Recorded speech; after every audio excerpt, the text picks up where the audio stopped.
To Winam, the place of the mud crab. Today, as I walk on Kondamuka Mother Earth, I would like to acknowledge the Kondamuka people and pay my deepest respect to the spiritual ancestor, elders past, present and future generations to the Kondamuka community. I would also like to acknowledge each Aboriginal and Torres Strait Islander people as descent of the oldest surviving culture in Australia or the First Nation people whose history goes back thousands of years. This video could potentially contain images and story about the Kondamuka people who were born and passed away.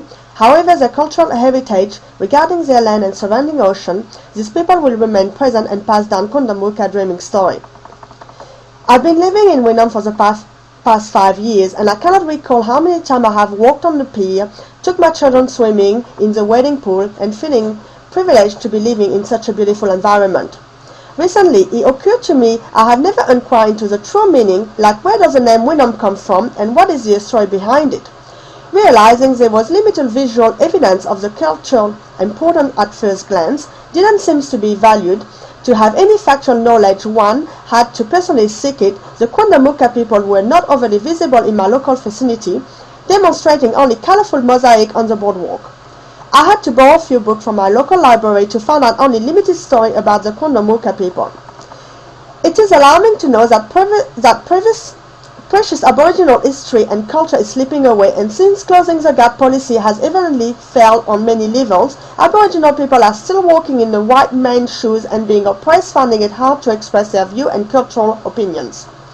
I have since come to realize that Winam was once occupied by first Australian, and that where I stand right now, the Kondamuka mob have battled for, continue and will continue to fight for the right and protection to the country. It was nice to find out that on July 4, 2011, the title of the Kondamuka, which means people of the sand and sea, was granted after fighting for 16 years. The Kondamuka people refer geographically to the southern Moreton Bay, the waters, island, and adjacent coastal area of the mainland.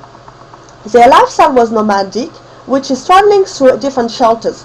The Kondamuka people comprised of 3 tribes and spoke a dialect, the Durabalic language. Their food was local and mainly from the ocean or trees.